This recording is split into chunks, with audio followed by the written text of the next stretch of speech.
Assalamualaikum warahmatullahi wabarakatuh.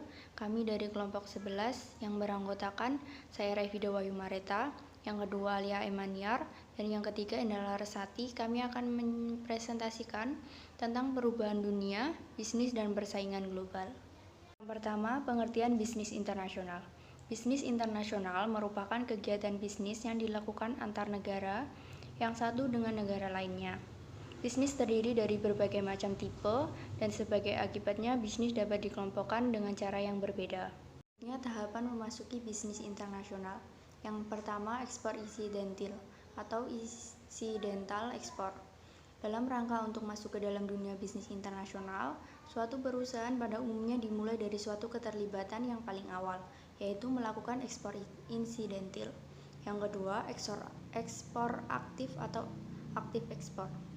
Tahapan ini perusahaan dalam negeri mulai aktif untuk melaksanakan manajemen atas transaksi itu. Yang ketiga, penjualan lisensi atau licensing. Pada tahap ini, negara pendatang menjual lisensi atau merek dari produknya kepada negara penerima. Yang terakhir, franchising. Pada tahap berikutnya merupakan tahap yang lebih aktif lagi, yaitu perusahaan di suatu negara menjual tidak hanya lisensi atau merek dagangnya saja, tetapi lengkap dengan segala atributnya termasuk peralatan, proses produksi, resep-resep campuran proses produksinya. Yang selanjutnya akan dijelaskan oleh teman saya. Selanjutnya adalah hambatan memasuki bisnis global. Yang pertama, batasan kuota dan tarif bea masuk. Kedua, perbedaan bahasa, sosial, budaya atau kultur. Yang ketiga, kondisi politik dan hukum atau perundang-undangan. Yang keempat, hambatan operasional, misalnya transportasi, perbedaan tingkat upah, dan lain sebagainya. Pengertian globalisasi. Globalisasi dapat diartikan sebagai produksi dan distribusi produk dan jasa yang memiliki keseragaman tipe dan kualitas di seluruh dunia. Dikutip dari Rukman dalam Chandra 2004. Pengertian dengan berbasis ekonomi menunjukkan adanya keseragaman produk di semua pasar yang melampaui batas-batas negara. Kemudian, ada pengertian lain yang menyebutkan bahwa globalisasi sebagai interkoneksi sedunia pada level kultural, politik, dan ekonomi yang dihasilkan dari eliminasi hambatan-hambatan komunikasi dan perdagangan. Dikutip dari Gideon dalam Chandra 2004. Daya saing bangsa. Menurut Tritonga tahun 2007 yang mengutip dari World Economic Forum, 9 pilar yang menentukan daya saing bangsa yaitu 1. Institusi publik baik dari pemerintah maupun swasta. 2. Infrastruktur. 3. Ekonomi makro. 4. Kondisi pendidikan dan kesehatan. 5. Pendidikan tinggi. 6. Efisiensi pasar. 7. Penguasaan teknologi. 8. Jaringan bisnis. 9. Inovasi.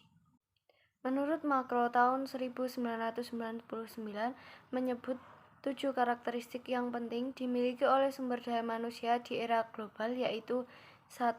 Sumber daya manusia di era global dituntut dapat mengatur diri sendiri. Self-management merupakan kompetensi dasar yang wajib dimiliki oleh sumber daya manusia kita. 2. Motivasi yang tinggi. Tanpa adanya keinginan untuk maju dan berkembang, maka inisiatif sumber daya manusia dapat menjadi tumpul. Baiklah, di poin yang ketiga, yaitu adalah keterampilan komunikasi dan hubungan antar manusia. Kompetensi yang dimiliki dalam hal ini sangat menentukan keberhasilan suatu bisnis, karena dengan komunikasi tentunya kita dapat mendapat relasi dan juga respon yang baik antar komunikan. Jadi bagaimana komunikasi itu dikemas dengan semenarik mungkin, sejelas mungkin. Jadi bukan kita menjalankan suatu komunikasi itu dengan bahasa yang tidak bisa disesuaikan dengan komunikan atau yang mendengarkan gitu. Kemudian poin yang keempat ini adalah kemampuan dalam mengembangkan budaya bangsa. Walaupun globalisasi menyebabkan batas-batas negara semakin kabur, tetapi sumber daya manusia Indonesia tidak boleh kehilangan identitas dan jati dirinya. Benar, karena ketika berkembangnya budaya bangsa di atas globalisasi, karena globalisasi ini tentu kita tidak bisa membatasi ataupun bahkan ini sudah di luar kendali, karena globalisasi ini memang pengaruh terhadap budaya itu sangat luar biasa sekali gitu. Kemudian yang kelima, ini adalah kemampuan teknikal dan profesional. Jadi sumber daya manusia Indonesia harus dibekali dengan keterampilan seperti keterampilan untuk mencari informasi, kemampuan analisis, merancang konsep, serta memiliki keahlian dan profesionalisme gitu. Jadi kemampuan profesionalisme dalam suatu kegiatan bisnis ataupun yang lain memang sangat dibutuhkan karena itu juga akan menentukan suatu keberhasilan dalam kegiatan tersebut gitu. Yang keenam, itu adalah keterampilan melayani dan memuaskan konsumen. Pada era yang marah dengan kompetensi yang saat ini kita alami, apalagi memasuki di revolusi industri 5.0 ini, tentu kompetisi antar satu dengan yang lain itu semakin marak, dan itu pun memiliki suatu strategi sendiri-sendiri untuk menembuskan ataupun bagaimana caranya yang harus dilakukan agar tujuannya itu bisa tercapai gitu. Kemudian yang ketujuh, harus keterampilan manajerial memanage, jadi mengatur, kemampuan untuk mengatur, kemampuan untuk mengendalikan, kemampuan untuk bagaimana sih caranya nanti biar bisa goals gitu. Kemudian jadi kesimpulan dari sini, dari beberapa kemampuan yang harus dimiliki, yang pertama memang bisnis internasional ini merupakan salah satu kegiatan ekonomi khususnya dalam perdagangan yang melibatkan antar negara. Salah satu faktor yang mendukung adanya bisnis internasional ini tentunya adalah yang pertama adalah globalisasi. Karena arus globalisasi ini memang tidak bisa kita kendalikan ataupun kita batasi. Gitu. Karena globalisasi sudah diambil dari kata global itu sendiri, itu kan mendunia. Jadi negara manapun itu tentu tidak bisa dilepaskan dari arus globalisasi tersebut. Dari kedua hal tersebut memang tentu memberikan suatu dampak positif dalam hal memenuhi kebutuhan yang ada di negara masing-masing dan sebagai sumber pendapatan pula.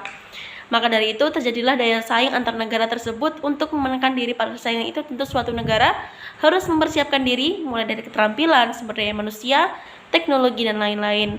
Dan jadi teman-teman, bahwasanya kesimpulan dari bisnis internasional ini, perubahan dunia ini adalah globalisasi itu memberikan suatu dampak positif bagi mereka yang dapat bisa memanfaatkan peluang tersebut. Dengan cara apa? Yaitu mempersiapkan diri mulai dari sumber daya manusianya, keterampilannya, teknologinya. Karena hal itu merupakan faktor-faktor yang memang menentukan keberhasilan akan adanya arus globalisasi yang ada saat ini. Sekian dan terima kasih dari kelompok saya. Sampai jumpa di lain waktu. Semoga bermanfaat untuk semuanya. Akhirnya, wassalamualaikum warahmatullahi wabarakatuh.